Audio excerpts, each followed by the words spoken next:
Lepo pozdravljene, drage gledalke, cenjeni gledalci lokalne bistriške televizije v juniju ali rožniku, ki se je že prevešal drugo polovico, postregel pa nam je z izjemno visokimi temperaturami, kar za ta letni čas ni ravno pravilo. Smo pa bili volivci preteklo nedeljo ponovno povabljeni na referendum o hrambi arhivskega gradiva in zmedeni o poslušanju razlage za in proti. Posledično so bili volilni rezultati za udeležbo temu primerni. So pa zato vsaj na lokalni ravni dobro obiskane druge prireditve z jasnim programom in ciljem. In kaj napovedujemo za ta teden? V bistriškem volilnem okraju na zadnjem referendumu nekaj manj kot 10-odstotna udeležba. Na Zgornji Lužnici so se srečali upokojenci iz Slovenske Bistrice, Poljčan, Makol in Oplotnice. V Slovenski Bistrici državno prvenstvo novinarjev v tenisu. Kdaj odprtje bazena v Slovenski Bistrici? Na udaru nepridipravov gradbišča, opuščeni objekti, lokali in osebni predmeti državljanov. V nedeljo 8. junija smo bili volivci Republike Slovenije, teh je skoraj 1 800 000, povabljeni na volišča, kjer je potekal referendum o spremembah in dopolnitvah zakona o varstvu dokumentarnega in arhivskega gradiva ter arhivih. Na državni ravni se je vabilo odzvalo nekaj manj kot 12% volivcev. Za jih je glasovalo nekaj manj kot 33%, proti pa nekaj več kot 67%. V volilnem okraju Slovenska Bistrica, kjer je nekaj več kot 30 000 volilnih upravičencev, je bila udeležba skoraj 12-odstotna, rezultati pa podobni kot na državni ravni. Za dopolnitev zakona je glasovalo 33% volivcev, proti pa 67%.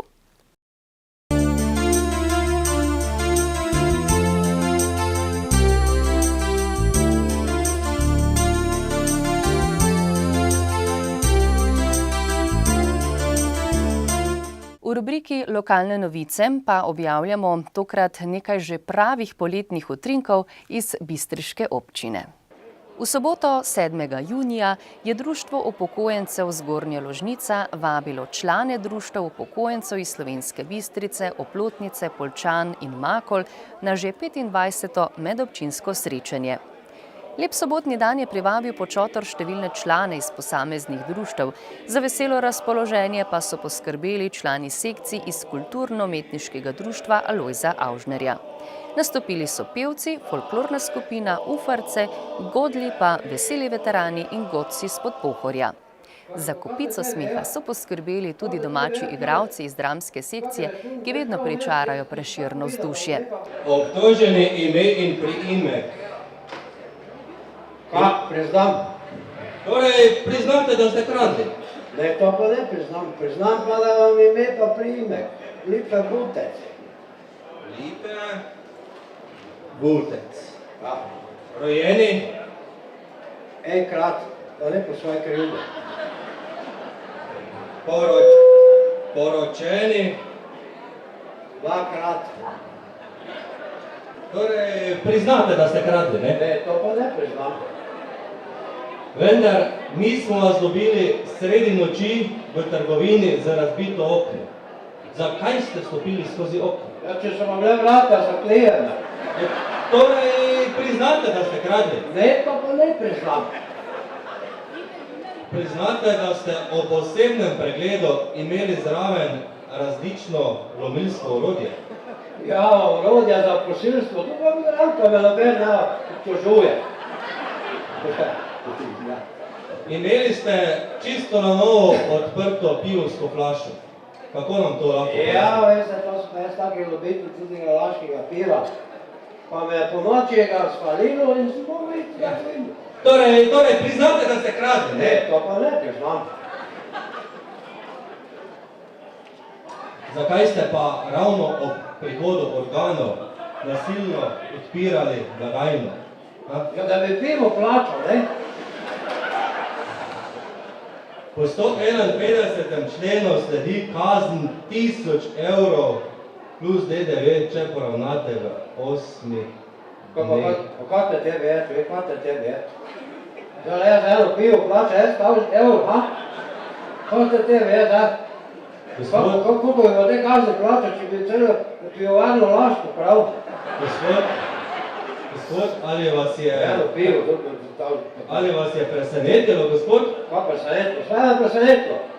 Vemo več, da pije, da plača, panda, pa tamo. Gospod, dajte se umiriti, smo na sodišču, glejte, kazen se lahko poravna, gospod, prosim, glejte, kazen se lahko poravna v 8 dneh, ja. Vmes je na oder stopilo tudi nekaj govornikov, gostitelj pa je predstavil kraj in društvo. Po kulturnem programu je sledilo družabno srečanje.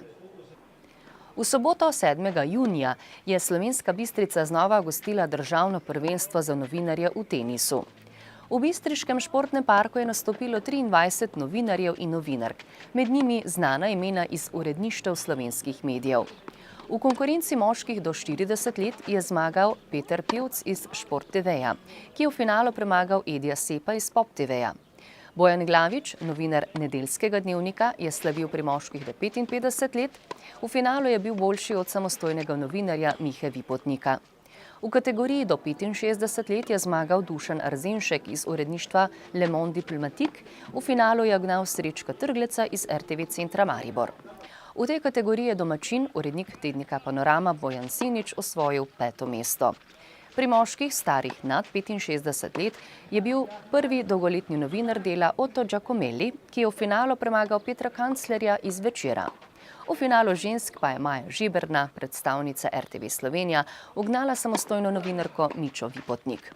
Državno prvenstvo sta pripravila teniški klub Slovenska Bistrica in tednik Panorama. Častni pokrovitelj prireditve pa je bil župan občine Slovenska Bistrica dr. Ivan Žagar. Najboljši iz tekmovanja v Slovenski Bistrici bodo v začetku septembra zastopali barve slovenskih novinarjev v bolgarski Albeniji. Temperature se v zadnjih dneh vzpenjajo čez 30 stopinj. Povejte nam, kako ste v Zavodu za šport pripravljeni na novo kopalno sezono? Lep pozdrav vsem gledalcem KTV Slovenska Bistrica.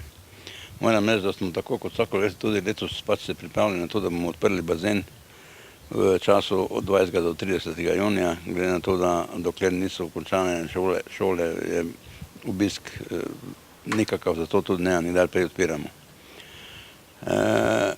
Letošnje leto bomo pač poskušali ta bazen usposobiti za normalno kopanje, za zdravo kopanje, za pač ljudi, ki se hodijo k nam kopati. Mi ne moramo ponuditi na tem bazenu nekega visokega standarda, glede na to, da je to zelo stara zadeva in dobro, da smo tehniko zamenjali, da lahko vode vzdržujemo v takem položaju, v takem stanju, da nimamo problemov z inšpektorskimi pregledi. Letošnje leto bomo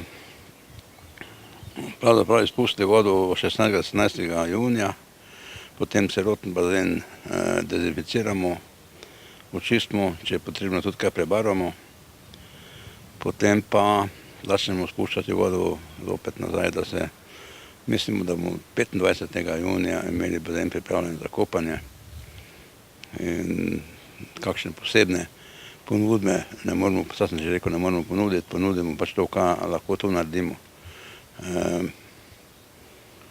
Kaj se jim cene ne bojo enake, kot so bile lani, odprto bo tudi enako, kot je bilo lani. Če bomo imeli kakšne posebne prireditve na tem bazenu, bomo pa sigurno obvestili javnost o tem.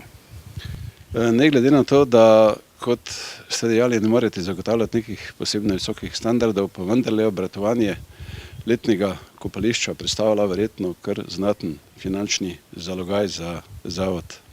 Ja, jaz moram tako reči, da če bi ta finančni zalogaj oziroma poslovanje tega objekta kazalo na pozitivne rezultate, bi to že najmanj 5 podjetnikov bazen delalo. Ker pa to ni tako, ker je to v bistvu dejavnost, na kateri ne moreš zaslužiti, dokler je tako, kot je. Ker če računate to, da moramo imeti vsake 14 dni, vsakih 10 dni inšpekcijski pregled vode, vsaki košta 400 €, in potem, če računate na to, da če je slučajno kaj narobe z vodo, da je potrebno celotno zamenjati, to pa stane okoli 5000 €.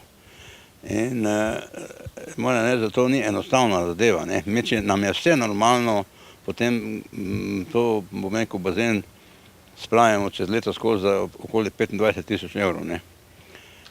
Od tega nam občina da 18 000 evrov, kar je, jaz pravim, primeren vložek. In ostalo pa moramo poiskati sami, ne. Vstopnine, koliko je, tiste niso ni dar, ne vem kako velike. Tako da je to, bom rekel, rentabilnost tega poslovanja ni, bi rekel, tista, ki bi nas peljala v to, da se bazen odpre. Mi vsako leto pač gremo za tem, da poskušamo omogočiti enemu krogu ljudi, da se tu pri nas malo pokopa, pa malo poplava, pa malo posonči, glede na to, da tisti, ki grejo na dopuste, pač grejo in jih pol tu ni.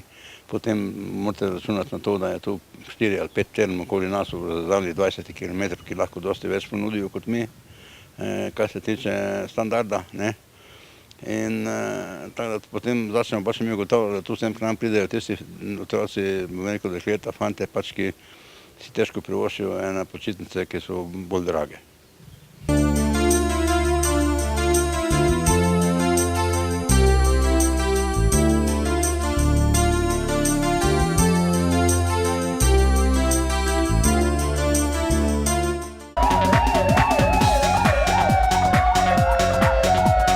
Policisti bistriške policijske postaje so pretekli in ta teden zabeležili in obravnavali naslednje dogodke in pojave. S področja kriminalitete so policisti obravnavali 19 kaznivih dejanj, od tega 16 tatvin, 1 poškodovanje tuje stvari, 1 nasilje v družini in še 1 kaznivo dejanje. Pragersko. Iz nekdanje opekarne so nepridipravi odpeljali večjo količino odpadnih električnih vodnikov ter lastnika oškodovali za 4000 evrov. Makole. Z enega od gradbišč so neznanci ukradli hidravlično kladivo, težko 1800 kg in vredno 12 000 evrov. Zgornja Polskava. Iz nedokončane hiše je neznanec odpeljal gradbeni material in lastnika oškodoval za 4000 evrov. Počivališče Polskava. Iz tovornega vozila je neznani storilec iztočil večjo količino goriva. Slovenska Bistrica. V gostinskem lokalu so neznanci nekomu izmaknili denarnico z osebnimi dokumenti in denarjem, drugemu pa mobilni telefon vreden okoli 200 evrov. Sicer pa so policisti na širšem območju Slovenske Bistrice obravnavali več tatvin goriva, registrskih tablic in okrasnih pokrovov, tako na parkiriščih kot gradbiščih. S področja prometne varnosti so policisti zabeležili in obravnavali 10 prometnih nesreč, podali 3 obdolžilne predloge, izdali 42 plačilnih nalogov in začasno odvzeli 5 vozniških dovoljenj. Zaradi kršenja javnega reda in miru so posredovali 5-krat, obravnavali pa so še 2 manjša požara, 2 kršitvi prepovedi približevanja in ugriz psa.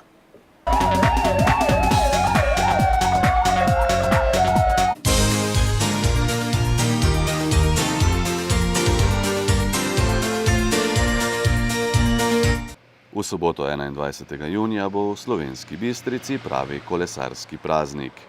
Na 3 kraljih bo namreč cilj 3. etape kolesarske dirke po Sloveniji. Poleg tega bodo v Slovenski Bistrici poskrbeli, da bodo na ta dan na svoj račun prišli tudi ljubiteljski kolesarji. Mi smo si pa zamislili, da bi v tem dnevu pripravili v Slovenski Bistrici kolesarski praznik, ki smo mu rekli vsi na kolo za zdravo telo, kar se tudi že večkrat kje reklo. V ta dan bo pač v Slovenski Bistrici na parkirnem prostoru pred Zavodom za šport v Slovenski Bistrici kolesarski praznik, kjer bojo se ga udeleževali najmanjši iz vrtca, osnovnošolci in odrasli rekreativci.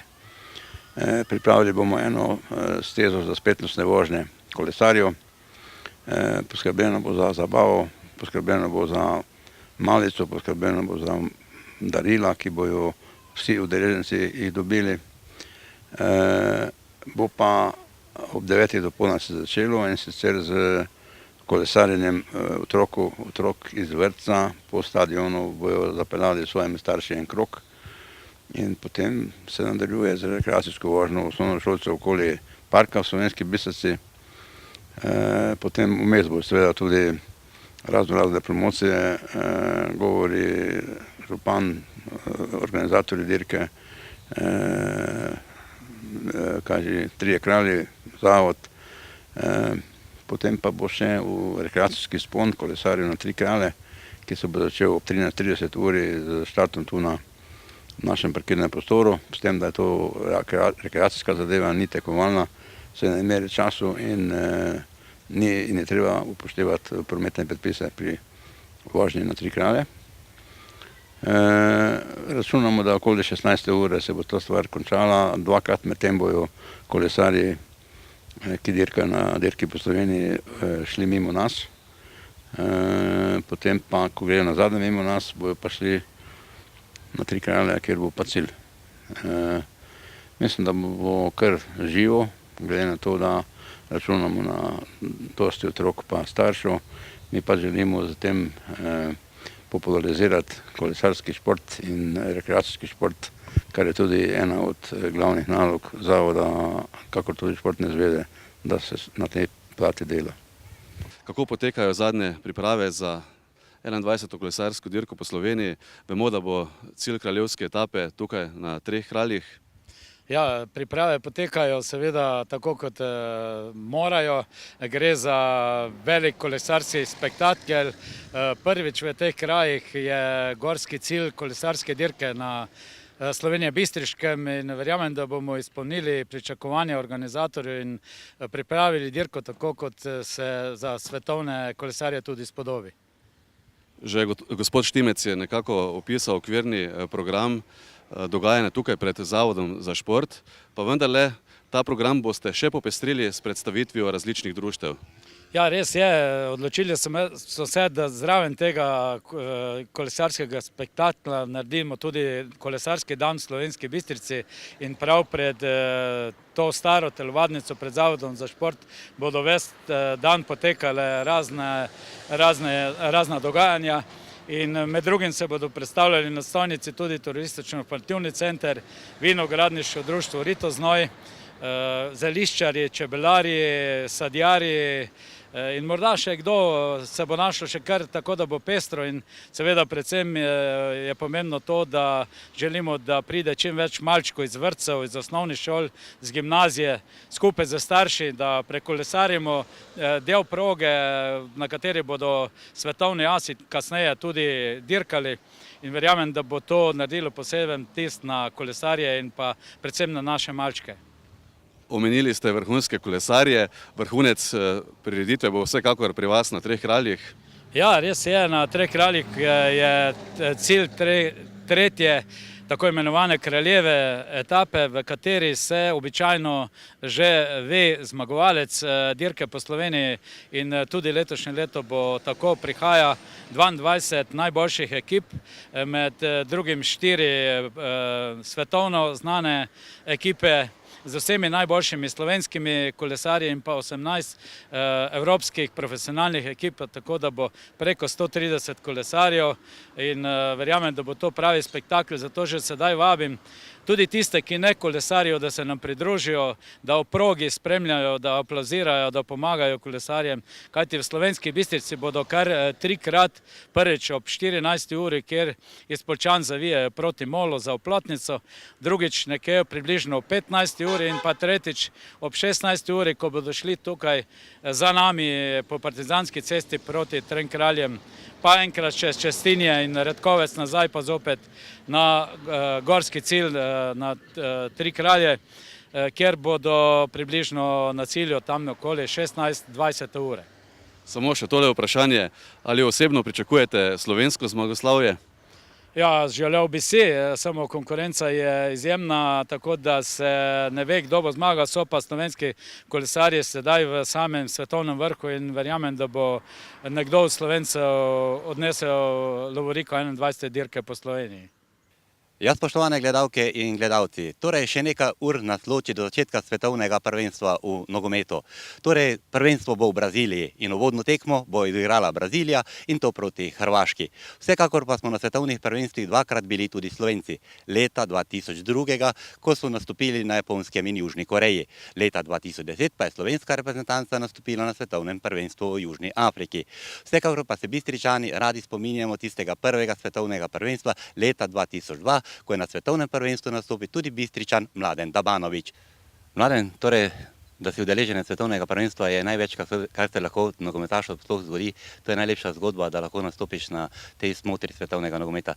Tebi je to uspelo leta 2002, ko si za slovensko izbrano vrsto kot selektorjem na klopi Srečko Katancev nastopil na svetovnem prvenstvu na Japonskem in Južni Koreji. Vi ste igrali v svoji pretekmovalni skupini v Južni Koreji in začnimo kar s tem, kako ste pravzaprav razpletlo, kdo so bili nasprotniki in kakšni so spomini na to svetovno prvenstvo izpred 12 let.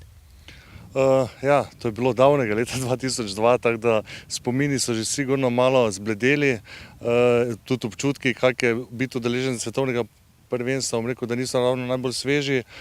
Res je, da smo igrali v Južni Koreji, v predskupini smo bili z Španci, z Paragvajem in z Južnoafriško republiko. V bistvu smo nekako v prvih dveh tekmah izpustili oziroma nismo imeli več po prvih dveh tekmah možnosti, da se uvrstimo na daljni krog tekmovanja. Pravili smo zadnjo tekmo proti Paragvajem, takrat dobro nam je kazalo po času, vendar na koncu smo vseeno izgubili s 3-1. Mogoče je bilo potem še malo zaradi tistega spora znanega, malo grenek priokus na koncu svetovnega prvenstva, ampak vseeno, zdaj ko gledaš malo z distance, udeleženec česa si bil največjega nogometnega dogodka, bom rekel, sem zmeraj malo bolj ponosen na vse to, kar mi je uspelo v karieri. Razen tistega dogodka, ki si ga omenil, torej če ga damo na stranski tir, je pa pravzaprav svetovno prvenstvo, kar premore svetovni nogomet. Tu so največji velikani svetovnega nogometa in tisti, ki so največ vredni. Ima to poseben čar tudi potem izven športnih igrišč? Ja, sigurno. Zdaj, vse, kar nogomet v tem trenutku premore, oziroma skoraj vse, kar premore, bo v Braziliji. Revija največjih reprezentanc, najboljših reprezentanc, največjih asov, mogoče samo Švedska pa Zlatan Ibrahimović od te konice manjka v tem trenutku. Vsi se bojo hoteli pokazati, za vsemi temi najboljšimi igralci je dolga naporna sezona, tako da glavne naloge selektorjev, trenerjev, vseh reprezentanc je zdaj dvigniti moralo, motivacijo ekipe, jih pripraviti na to naporno nastopanje, ki ga zahteva svetovno prvenstvo in pa da doseže vsaka reprezentanca najboljši rezultat.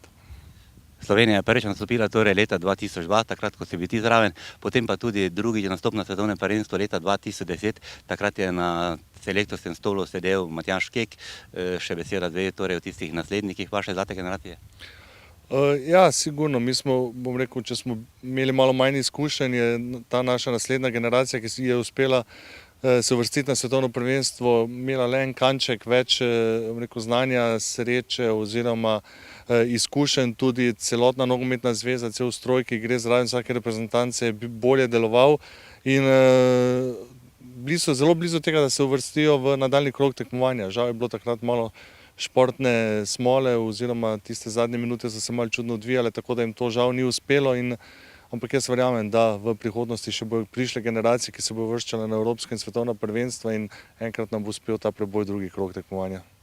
Pred prvenstvi pa vidimo vedno, da nekako organizatorji in tudi FIFA pa UEFA nekako menjajo tele žoge. Ti si stal v vratih slovenske reprezentance in kaj pravzaprav to pomeni za vratarja, da se žoge zamenjajo, torej vsaka ima potem neko svojo posebnost. Vi ste imeli svojo žogo 2010, pa druga žoga tudi sedaj, leta 2014. Kaj to pomeni pravzaprav za vratarje?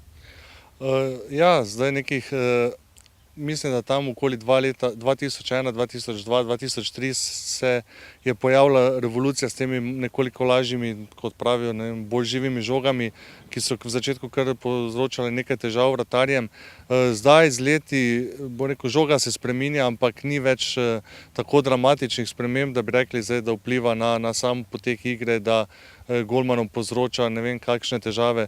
V bistvu so se že navadili na te žoge, s katerimi igrajo skozi vsa prvenstva, Ligo prvakov, reprezentančne tekme, tako da tudi zelo malo je govora letos o tej žogi. Mi smo igrali z njo, trenirali, poskušali, rekel, nič pretresljivega, žoga kot žoga in jaz mislim, da je to dobro, da ni rekel, rekvizit oziroma pripomoček, s katerim se igra nogomet v ospredju tega dogajanja.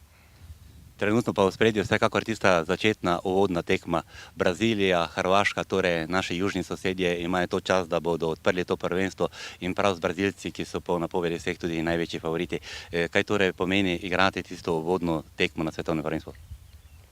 Ja, rekel, sigurno je za reprezentanco Hrvaške to velika čast, velika sreča, da so dobili to tekmo in Brazilce v svoji skupini, hkrati je pa to tudi velika motivacija in pa priložnost, ker Brazilija, verjetno ne moramo si predstavljati, pod kakšnim pritiskom je, vsi pričakujejo vsaj finale oziroma osvojitev tega svetovnega prvenstva. Igralci prvo tekmo predvidevam, da ne bojo toliko sproščeni, ker čutijo ta pritisk na vsakem koraku. Na drugi strani pa reprezentanca Hrvaške, ki ima izredno kvaliteto v svojih vrstah in so sposobni premagati vsakega in tudi presenetiti na začetku tega svetovnega prvenstva. To bi bil pa sigurno tudi hkrati en lep uvod v to svetovno prvenstvo. Kaj pa to pomeni? Na žrebu smo torej videli kar nekaj zanimivih skupin, torej kar močni tekmeci in že v pretekmovanju bo treba odigrati na polno in z vsemi močmi, da se lahko uvrstiš na daljni krog. Kaj torej ti meniš, kaj bo pravzaprav odločalo v tem pretekmovalnem delu in v četrtfinalu? Ja, mislim, da bo odločalo v začetku prvenstva to, kar sem rekel na začetku, kako so trenerji, selektorji pripravili te vrhunske igralce, ki imajo za sabo eno leto oziroma ne vem koliko, po 50, 60, 70 tekem za sabo in so sigurno utrujeni, vprašanje, kako so fizično pripravljeni, kako so motivirani in dober začetek pomeni, da je enostavno dobro vzdušje v slačilnici, kot rečemo, v sami reprezentanci. To nekako posledično vodi do tega, da so nadaljne tekme boljše in boljše, tako da sama prva tekma pomeni to, kar sem rekel, dobro vzdušje, reprezentanci, vse je lažje in pa cela ekipa dobi tisti zagon, ki je potreben, da zdržiš ta slab mesec svetovnega prvenstva. Preden te vprašam, kdo je tisti tvoj favorit za 13. julij, za tisto finale, ko bodo slovenski tudi državno-zborske volitve, pa bi te vprašal takole, imaš morda v glavi, najprej, če mi znaš to, kdo bo tisto pravzaprav reprezentanca, ki bo po tvoje presenečenje tega svetovnega prvenstva? Ja, vsi govorijo toliko o reprezentanci Belgije, da sploh v bistvu ni več to presenečenje. Vsi jo nekako uvrščajo ta drugi krog favoritov, se pravi med te skrite favorite. Imeli so pa tudi oni nekaj težav, sami reprezentanci, dosti kritik so doživeli v teh pripravljalnih tekmah in v tem pripravljalnem obdobju, tako da oni so ena od reprezentanc, ki jaz vidim, da bi lahko prišla daleč. Tudi njihova mentaliteta je taka, da bi zmogli ta turnirski sistem igranja. Drugače so pa standardne reprezentance, Brazilija, Argentina, Nemčija, Italija, vedno Španija, sigurno in v tem krogu je treba nekako tudi iskati verjetne finaliste pa zmagovalce svetovnega prvenstva. Morda napoved za Belgijo tudi zato, ker si del svoje kariere preživel v prvoligašu Lokerenu v Belgiji? Ja, čeprav v tistih časih, ko sem jaz igral v Belgiji, je bila reprezentanca nekako v našem kvalitetnem razredu, se pravi, da niso mogli sestaviti ekipe, ki bi bila konkurenčna najboljšim reprezentancam. Je pa tudi res, da v tistem času so začeli nekako sistematično delati z vsemi temi mladimi na nivoju njihove nogometne zveze, šli so v klube, začeli so ustanavljati nogometne šole, v bistvu sistematično so delali skozi vsa ta leta in pripeljali do tega, da je reprezentanca v samem vrhu in pa da so igralci, ki sestavljajo reprezentance v najboljših klubih po Evropi. Ja, sedaj se boš pa moral odločiti, torej, kdo bo tisti svetovni prvak 13. julija leta 2014. Tudi, ko boš ti povedal svojega, bom jaz na koncu povedal svojega, pa tudi Ale svojega, torej bomo videli, kdo bo imel prav. Torej, kdo bo novi svetovni prvak v nogometu? Ja, rečemo, da malo splošno razmišljanje, ampak jaz jim privoščim, da domačini postanejo svetovni prvaki že zaradi njihovih navijačev, zaradi njihovih ljudi, ker enostavno ne vem, kako bi prenesli poraze oziroma kako bi prenesli, da ne bi postali svetovni prvaki. Torej, Mladen je za Brazilijo. Aleš, pridi zraven. Torej, za koga boš ti povedal? Prosim, no? Nemčija.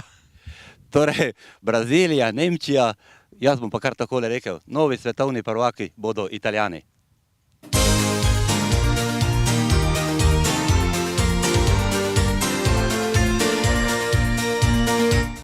Spoštovani, oddaja se je iztekla, pazite nase v teh vročih dneh, čeprav naj ne bi trajali dolgo, in dajte hladno zavetje živalim.